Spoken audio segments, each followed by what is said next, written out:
there, fantasy owners. Welcome to Lift the Cup Fantasy, or LTC Fantasy as some people call it. And we're rolling along with our team reviews. Today we're going to look at the Washington Capitals. Take a look at who led them in different stats for goalies, defensemen, and forwards. Who's their biggest fantasy disappointment? Who was their biggest fantasy surprise? And who on their roster was relevant fantasy-wise on a weekly basis? And we'll take a peek at some streamers that helped out some owners throughout the year. These reviews continue to come out a few times a week because no better way to spend the off season than talk a little bit of fantasy hockey. Speaking of which, we will be getting into our Dynasty prospect reviews. We'll take a look at some top prospects after these reviews are done for Dynasty leagues. Look at the top ranked goaltenders, defensemen, and forwards, and see how they should project fantasy wise if you're in a Dynasty League where you hold on to prospects for a while. Don't forget to subscribe. That way you can catch your favorite teams review. Maybe you want to catch your rivals review. Maybe you want to catch all 32 or just take a peek at a team that sometimes gets overlooked fantasy-wise.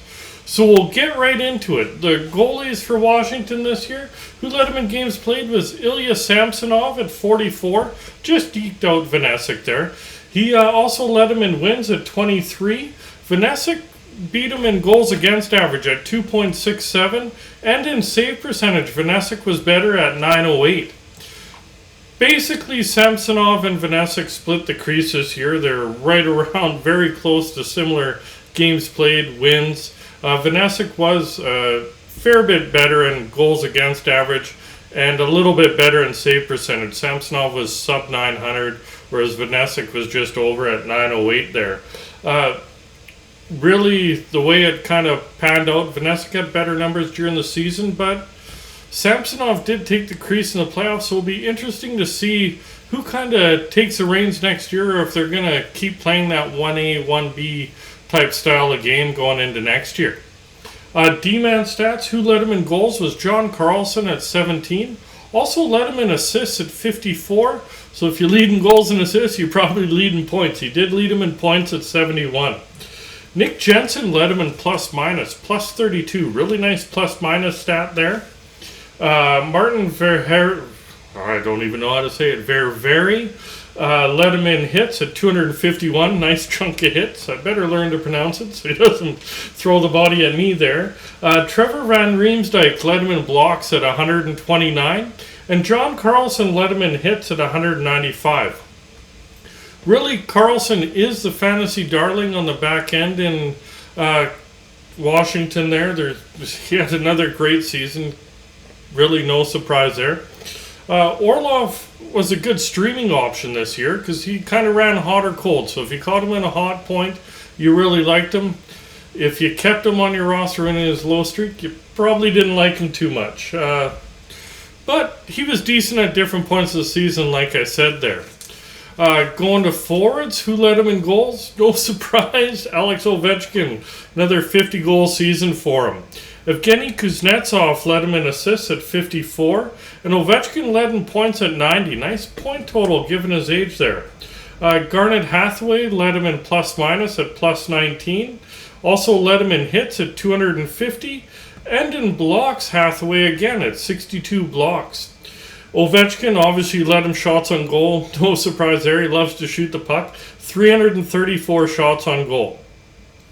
Really, Ovechkin did lead the way for the forward groups. Another 50-goal season and no signs of slowing down given his age. Like, he's just pumping in the goals right now.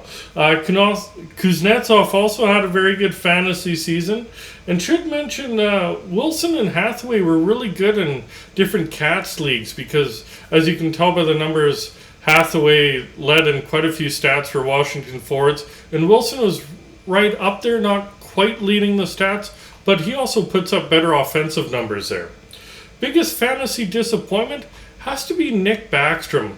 I know he was injured. He only played 47 games this year, but he only put up 31 points in those 47 games. And given the injury history and where he was probably drafted in your league, whoever had him, even if it was you, you're probably disappointed in the production you got out of him. Biggest fantasy surprise? It's not really a surprise given his number, but Ovechkin, another 50-goal season at 36 years of age. Really, like I said, there's no signs of slowing down. The Gretzky goal-scoring watch is going along, and yeah, what Ovechkin's doing at this stage of his career is absolutely amazing there. Fantasy relevant on a weekly basis. Obviously, John Carlson on the back end, no surprise there, and Ovechkin and Kuznetsov up front. I'd consider the rest of these streaming options. They're still good players, but definitely worth streaming. Vanecek or Samsonov, depending on who's getting the start. As you've seen, they really play that 1A, 1B, so you're probably not keeping hold of them. You're probably streaming them and spot starting them. Orlov and Schultz on the back end, they were really good at different points of the season there. And up front, Wilson, Oshie, Sheary, Backstrom, Anthony Mantha, they're all really good players. Should mention Garnet Hathaway in there, depending on how your league is scored. And yeah, there's a lot of different streaming options there. As I mentioned before, we'll be out after these reviews taking a look at the top-ranked goalies, defensemen, and forwards for your dynasty owners there, trying to figure out how they project fantasy-wise. And if you did like today's episode, please remember to hit like, hit subscribe, and remember that notification bell. And enjoy the rest of the fantasy offseason, fantasy owners.